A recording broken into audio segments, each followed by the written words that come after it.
Joe Rogan has just reacted live to the chaos that unfolded in the fight between Paddy Pimblett and Justin Gaethje, and the MMA world is still trying to process what we just witnessed. This fight was not supposed to look like that. Oh! Oh! Oh! Pimblett standing up like a fucking Christmas tree. Shoot, you fucking oh, good lord. There we go! There we go! Justin can fight this all day. He can do this all day long. He'll do the jab, he'll come behind it, get close, and then he's gonna get you close to the octagon. He's gonna start fighting you with his hands. He's gonna hit you with the right hand. That's what he does.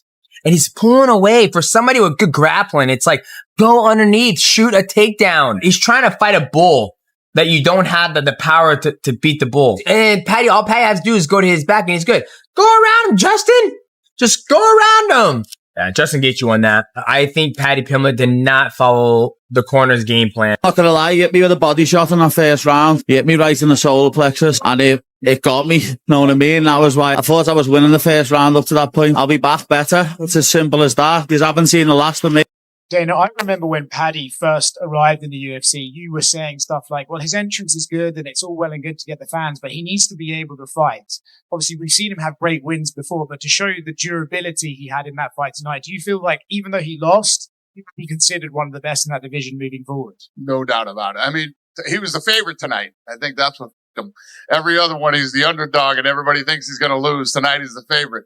I don't think that his game plan was the greatest. Obviously, tonight he showed he is tough, he is durable, and almost I mean, especially against Gaethje. And you're eating those punches from him. You know, it's one thing to say, listen, I'm going to come out. I know I believe in my durability. I believe in my chin, and I'm going to go toe to toe with this guy. But when it starts to not work, at some point you got to say, you know what? It's the third round. I got 2 rounds left. I might want to try to take him down and submit him here. From the opening bell, it was clear that Paddy came in with one goal: to trade, test himself, and see if he could survive the firestorm that is Justin Gaethje. To his credit, he did. For far longer than most people expected, Gaethje moved forward throughout the entire fight, throwing with bad intentions, chopping at the legs, attacking the body, and daring Paddy to keep standing in front of him. I mean, this fight was unreal between Gaethje and Pimblett, man. As we await the decision, it's worth it to go over the numbers in this one. Total strikes 219 to 177 for Justin. And then we'll talk about round by round. 178 to 169 in significant strikes for Justin. So, I mean, you're talking about 9 significant strike difference in a high-paced fight. But the head strikes, that's the key. 148 to 97 for Justin. So even though the significant strikes were close, Justin was landing, 148 head strikes, and Paddy kept standing and going back, coming back. It's crazy. Justin, 3 takedowns, 555 in control. On paper, Justin won this fight. But Paddy did lead in 2 of the 5 rounds. Round 3 and round 5. Then round 1 was 36 to 35. So if I had to guess, I'm going to say it's 3 rounds to 2 for Justin Gaethje. That's what it seems like. 3 rounds to 2 for Justin Gaethje. And this is one of the most epic fights you'll ever see. The lightweight division never lets down. What an epic fight. Even if Paddy loses, his stock still goes through the roof. Because this is a guy, most guys would have laid down in round 2. Here we go. This is tense. Here we go.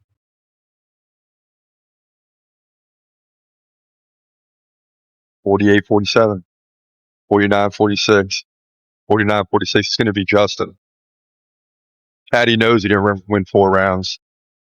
New interim title holder, lightweight division. So that means Justin is fighting for the title. What a fight, y'all.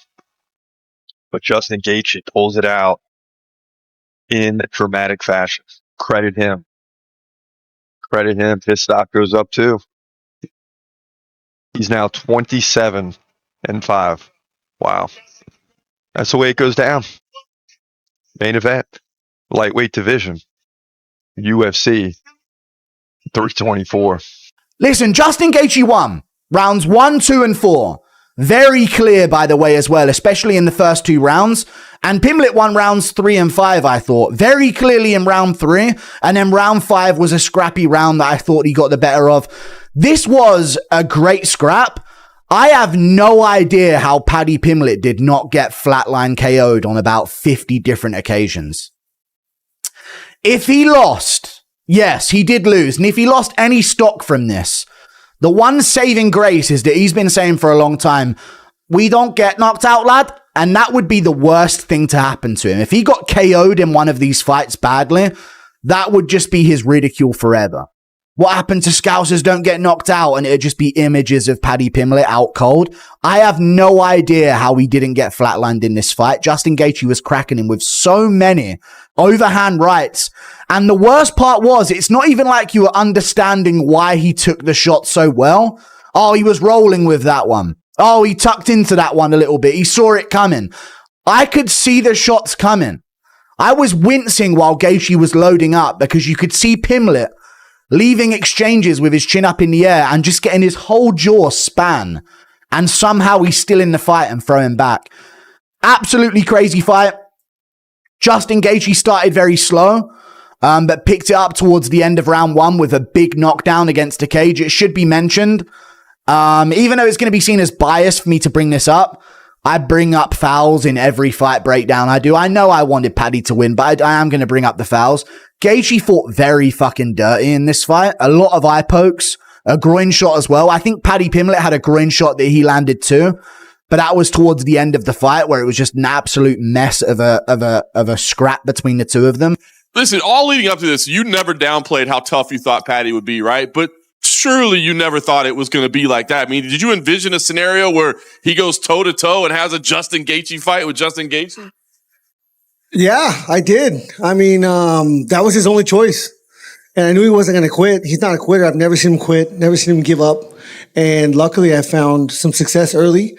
You know, like I said, I was going to have to steal some momentum, and he was very confident, and I had to take that early. And, you know, the moment I stepped in there, he didn't take his eyes off me. That was me not too long ago. And I guess I was Eddie Alvarez here to teach him a lesson. Yeah. Same thing he did to me. He did try a couple takedown attempts, a couple foot sweeps in the clinch, things like that. I mean, so he did attempt to get the fight to the ground, but did you expect him, or were you the whole time, were you expecting him to pivot his strategy and just like sell out for the takedown and try to get you down? Yeah, I mean, but I deserve some credit for stopping that from happening. I mean, there's no doubt he wanted to get it there. But half of wrestling is stopping people from taking you down. And that's what I was best at. And so luckily I was successful tonight from keeping him there. I thought I grappled well. I was in his guard, in his guard a little bit, past his guard, landed some huge shots. Pretty sure I sliced his face open with a couple elbows. Felt amazing. So yeah, like I said before, since Oliveira choked me out, I've been putting a lot of work in, and it sucks that it's part of the sport, but I have to do it. Yeah.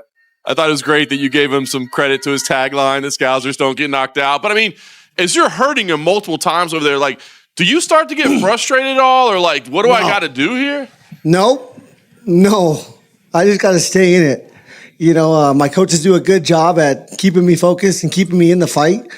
But I've been here. I've done it too many times to try to think that it's over or he's quitting. I knew, I could feel that this guy was trying to hurt me the whole time. And if I took my foot off the pedal for a second, he was on my ass. And he did a good job up to the last second. I really wanted to finish him. But I loved teaching him a lot. He said my face was not going to look the same after the fight, and his would look the exact same. So as soon as it was over, I was like, well, look at your face, motherfucker. It does not look the same. And somehow, Paddy did. He absorbed shots that have folded elite contenders before, stayed upright through brutal exchanges, and earned a level of respect that no prediction could have given him. Joe Rogan didn't shy away from acknowledging that. He praised Paddy's toughness, heart, and willingness to stand in the fire. At the same time, however, he questioned the strategy. This wasn't a fight Paddy needed to win with power, it was a fight he needed to win with intelligence. Rogan pointed out what many analysts were thinking. There were moments when the fight slowed down, moments when Gaethje was breathing heavily, and moments when grappling could have changed everything. but instead of forcing takedowns and hunting for submissions, Paddy chose to keep swinging and testing himself in Gaethje's world. Delivered in the main event, capped off with a war. Just give us your thoughts on Justin Gaethje and Paddy Pimblett delivering a 5-round battle. Yeah, I mean, what a couple. So Paddy Pimblett at the weigh-in yesterday says, I'm going to knock this motherfucker out tomorrow. And I was like, that's interesting. And he never abandoned that game plan. Even when, he got dropped a couple times, I kept waiting for him. I'm like, he's eventually going to have to shoot and try to submit him. Now I didn't know Paddy Pimblett had a chin like that till tonight. And, yeah, absolute dogfight in a war, and much respect to both guys. The fight itself, I mean, you don't want to get in a Justin Gaethje fight, I imagine, right? Or do you? Like, is part of you like, yeah, let's go out there, let's have a Justin Gaethje fight? I'd love to have a scrap with him. In all my years of fighting, including my amateur fights, 35 fights, I've never really had a war. So it'd be nice to finally get one with the king of them. Did you envision a scenario where he goes toe-to-toe and has a Justin Gaethje fight with Justin Gaethje? Yeah, I did. I mean, that was his only choice. And I knew he wasn't going to quit. He's not a quitter. I've never seen him quit, never seen him give up. And luckily I found some success early. Like I said, I was going to have to steal some momentum, and he was very, confident, and I had to take that early. Just the moment I stepped in there, he didn't take his eyes off me. That was me not too long ago. And I guess that was Eddie Alvarez here to teach him a lesson. But Gaethje landed some really, really bad eye pokes on him. But it doesn't matter, because the result is the result. Pimblett gets beaten over 5 rounds. At one point in the third, and we can go through this bit by bit, round 1 through round 5. Round 1, I thought, hold on a second. Gaethje looks odd. Like, Gaethje looks off in round 1. That was my whole thought process in round 1. Like, Pimblett's actually going to do this. He's landing shots. He's landing uppercuts and knees up the middle. How is Gaethje not wobbled by any of these shots? Gaethje's chin is absolutely insane as well. That needs to be mentioned too. Pimblett was landing body kicks, knees to the body, low kicks, wasn't shooting any takedowns. Because I picked the mixed martial artist to win. So he was just duking it out with Gaethje in round 1 and 2. Low kicks, body kicks, head kicks out of nowhere, uppercuts, hooks. He was landing good shots on Gaethje. And Gaethje just at one point said, it's nothing, like that to him, and was just eating these shots. And then when Gaethje got going after the eye poke that he landed on Pimblett, which was pretty bad, and I was thinking, oh my God, no. Tom Aspinall, now Pimblett. 2 English fighters in title fights, and we're going to go out like this. But he continues the fight. It wasn't that bad. You could see his eyes were wide open the entire time. And he gets back into it, and he gets badly hurt with a punch. It might have been before the eye poke in the first round, but the one in the second round was really bad, and that's the more egregious one. But Gaethje starts beating him up badly. Fumbles the finish in the classic Gaethje north-south position. Gets the sort of front headlock position on him, and then just tries to punch from there, and couldn't really do anything from there. So it was kind of a moment where you thought, oh God, Pimblett's been TKO'd, it's over. But then somehow he's back up on his feet and throwing back and landing good shots again. Like, he didn't just get concussed about 30 seconds ago. Round 2 happens. And it's the same thing again. Pimblett's getting hit with massive shots on the chin. He's landing good kicks to the body. Teeps, low kicks, knees, punches, chin up in the air. You're wondering every time, when is he going to get slept? There's so many moments, and I was screaming, yes, we are DDP, basically, in the middle of this, because it was just like, dude, this is plot armor. How is he surviving these moments so narrowly with millimeters to spare? Gaethje swinging these overhooks. And it's not even like Pimblett was landing and then weaving and then, like coolly slipping out of the way of these shots.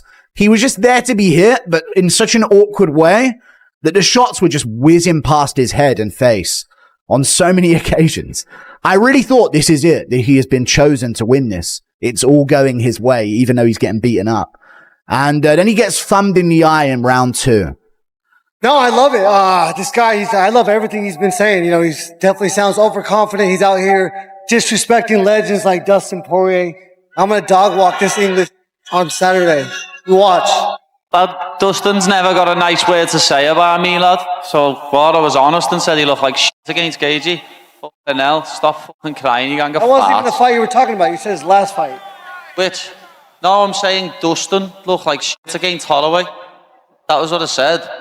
You would also look like shit against Holloway. Well, we'll see. Once I beat you, I could end up fighting him. Well, you won't be fighting him. And that's where Dana White reportedly took issue. He didn't dislike Paddy's heart or toughness, he disagreed with the game plan. From the UFC's perspective, Paddy had a clear stylistic advantage on the ground, yet instead of using it, he chose to fight on Justin Gaethje's terms. The result was an all-out war, exciting, brutal, and unforgettable, but ultimately a losing one. Justin Gaethje once again proved why he remains one of the most dangerous fighters in the sport. He didn't need a finish to make a statement. He broke Paddy down, controlled the chaos, and reminded everyone that experience at the highest level matters. So, what does this mean for the division? For Gaethje, it keeps him firmly in the title picture, or at the very least, in line for the kind of blockbuster fights that only a handful of fighters can generate. For Paddy, it's a reset, not a collapse, but a reality check. Joe Rogan summed it up best without saying it directly: Paddy earned respect, but respect doesn't move you up the rankings, wins do. The hype isn't dead, but the learning curve just became very real, and as for the lightweight division, it just got even more unpredictable.